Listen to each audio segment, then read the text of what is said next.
Chapter 6. He awoke with renewed physical strength, but with nerves and mind that were still partially shattered by his experiences. Like a savage who awakens in some primordial cave, he felt the irrational terror of darkness and mystery. His memories were dazed and broken, and he could recall the Uomnis only as a vague and almost supernatural source of fear from which he had fled. The fungus bough, which had served him in lieu of a torch or lantern, was lying beside him in the darkness. With the bough in one hand and the metal rod in the other, he resumed his wanderings. He met more of the white, legless creatures, but he had conquered his fear of them now, and looked upon them only as a possible source of food. He proceeded to kill and eat one of them anon, relishing the worm-soft flesh, as an aborigine would have relished a meal of grubs or white ants. He had lost all notion of the passing of time or its measurement. He was a thing that clambered endlessly on Tartarian cavern slopes or along the brink of lightless rivers and pools and chasms, killing when he was hungry, sleeping when his weariness became too urgent. Perhaps he went on for days, perhaps for many weeks, in a blind, instinctive search for light and outer air. The flora and fauna of the caverns changed. He dragged himself through passages that were wholly lined with bristling, glowing thalophytes, some of which were tough and sharp as if fibered with iron. He came to tepid lakes whose waters were infested by long, agile, hydra-bodied creatures divided into tapeworm segments that rose to dispute his way, but were powerless to harm his maufa-covered limbs with their toothless, pulpy mouths. For a while, he seemed to be passing through a zone of unnatural warmth, due, no doubt, to the presence of hidden volcanic activity. There were hot geysers and gulfs from which sultry vapors rose, filling the air with queer, metallic-smelling gases that seemed to burn corrosively in his nostrils and lungs. Some remnant of his former scientific knowledge caused him to recoil from such neighborhoods and retrace his footsteps into caverns free of these gases.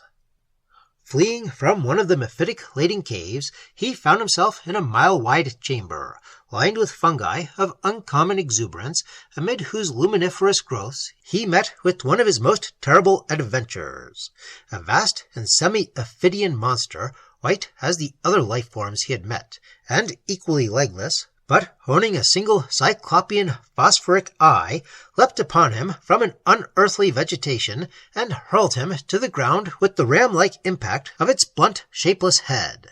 He lay half-stunned while the monster began to ingest him in its enormous maw, starting with his feet. Seemingly, the metal which he wore was no barrier to its appetite. The creature had swallowed him nearly to the hips when he recovered his senses and realized his frightful predicament.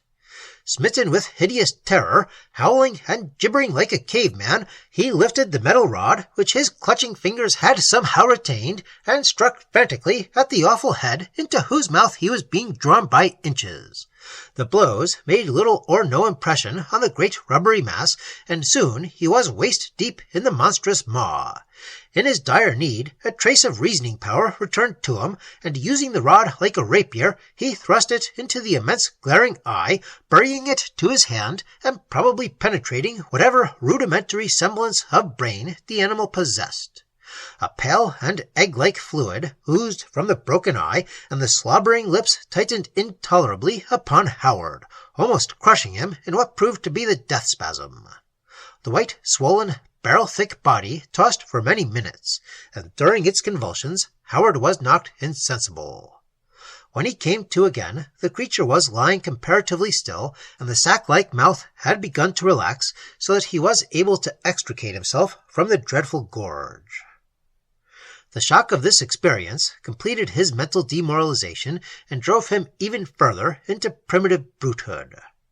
At times his brain was almost a blank, and he knew nothing, remembered nothing, but the blind horror of those infraplanetary caverns and the dumb instinct that still impelled him to seek escape.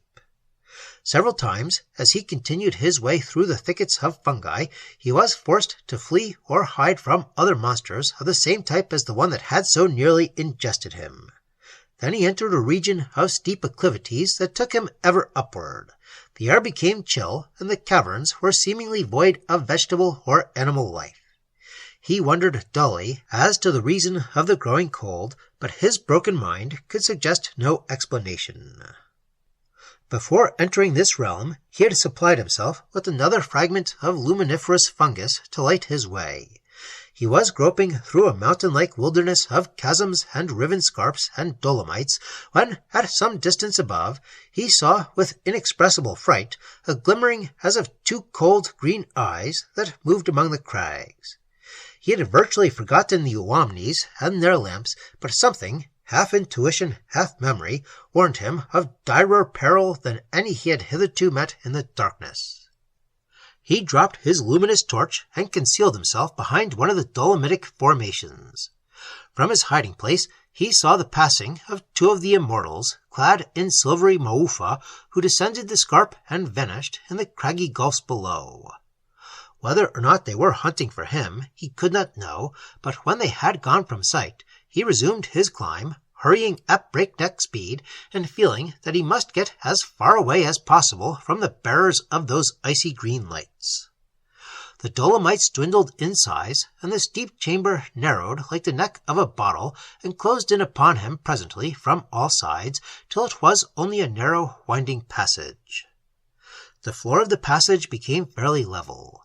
Anon, as he followed it, he was startled and blinded by a glare of light directly ahead, a light that was brilliant as pure sunshine. He cowered and stepped back, shielding his eyes with his hands till they became somewhat tempered to the glare. Then, stealthily, with the mingling of confused fears and dim, unworded hopes, he crept toward the light and came out in an endless metal hall, apparently deserted, but filled, as far as the eye could see, with the apparently sourceless brilliance. The mouth of the rough natural passage from which he had emerged was fitted with a sort of valve which had been left open, doubtless by the Immortals he had seen among the nether crags. The boat-shaped vehicle they had used was standing in the hall. This vehicle, and the hall itself, were familiar to him, and he began to recollect, in a partial way, the ordeals he had undergone among the Uwamnis before his flight into outer darkness. The hall was slightly inclined, and he seemed to remember that the upward grade would presumably lead to a lost world of freedom. Apprehensively and furtively he began to follow it, loping like an animal. After he had gone for perhaps a mile, the floor became perfectly level, but the hall itself started to turn in a sort of arc. He was unable to see very far ahead. Then, so abruptly that he could not check his headlong flight, he came in view of three Uwamnis, clothed in metal, who were all standing with their backs to him. A boat vehicle was near at hand. One of the Immortals was tugging at a huge capstan-like bar that protruded from the wall of the passage, and, as if in response to the bar, a sort of gleaming metal valve was descending slowly from the roof. Inch by inch it came down, like a mighty curtain, and soon it would close the entire passage and render impossible the Earthman's egress. Somehow it did not occur to Howard that the tunnel beyond the valve might lead to other realms than the outer air for which he longed so desperately. As if by a miracle, something of his former courage and resourcefulness had returned to him, and he did not turn and flee incontinently at the sight of the Immortals, as he would have done a short time before. He felt that now or never was his opportunity to escape from the sub-Mercutian levels. Leaping forward on the unsuspecting Uwamnis, all of whom were intent on the closing of the valve, he struck at the foremost with his metal bar. The Mercutian toppled and went down with the clattering of maufa on the floor.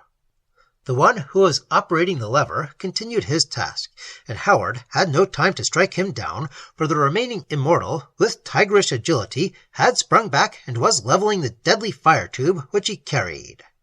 Howard saw that the great valve was still descending, was barely 2 feet above the cavern floor. He made a flying dive for the opening, sprawling on all fours, and then crawling prone on his stomach beneath the terrible curtain of metal. Struggling to rise, he found himself impeded and held back. He was in utter darkness now, but getting to his knees and groping about, he determined the cause of his retardation. The fallen valve had caught the loose, elongated heel of the Maufa on his right foot. He had all the sensations of a trapped animal as he sought to wrench himself free. The tough Maufa held, weighed down by the enormous valve, and it seemed that there was no escape. Then, amid his desperation, he somehow remembered that the Maufa armor was open at the breast. Awkwardly and painfully, he managed to crawl forth from it, leaving it there like a discarded lizard skin. Getting to his feet, he raced on in the darkness. He was without light, for he had dropped the phosphorescent bow in his dive under the closing valve. The cavern was rough and flinty to his naked feet, and he felt an icy wind, bleak as the breath of glaciers, that blew upon him as he went. The floor sloped upward, and in places it was broken into stair-like formations, against which he stumbled and fell, bruising himself severely. Then he cut his head cruelly on a sharp stone that projected from the low roof. The wet, warm blood flowed down across his brow and into his eyes. The passage steepened, and the air took on a terrible frigidity. There was no sign of pursuit from the Uomnis, but fearing they would raise the valve and follow him, the Earthman hastened on. He was puzzled by the growing Arctic cold, but the suppositional reason seemed to elude him. His naked limbs and torso were studded with gooseflesh, and he began to shiver with violent ague, in spite of the high speed at which he ran and climbed. Now the cavern stairs were more regular and defined. They seemed to mount forever in the darkness, and growing accustomed to them, he was able to grope his way from step to step with no more than an occasional fall or stumble. His feet were cut and bleeding, but the cold had begun to numb them, and he felt little pain. He saw a dim circular patch of light far above him, and gasping with the icy air, which appeared to grow thinner and more irrespirable, he rushed toward it. Hundreds, thousands of those black glaciated steps he seemed to climb before he neared the light. He came out beneath a sable heaven, crowded with chill, pulseless, glaring stars, in a sort of valley bottom, among the drear, unending scarps and pinnacles, still and silent as a frozen dream of death. They gleamed in the starlight with reflections of myriad angled ice, and the valley bottom itself was lit by patches of a leprous whiteness. One of these patches fringed the mouth of the incline on whose topmost step the Earthman was standing. He fought agonizingly for breath in the tenuous infra-zero air, and his body stiffened momently with a permeating rigor as he stood and peered in numb bewilderment at the icy mountainous chaos of the landscape in which he had emerged. It was like a dead crater in a world of unspeakable and perpetual desolation where life could never have been. The flowing blood had congealed upon his brow and cheeks. With glazing eyes, he saw, in a nearby cliff, the continuation of the cavern steps. Hewn for some unimaginable purpose by the Immortals, they ran upward in the ice towards the higher summits.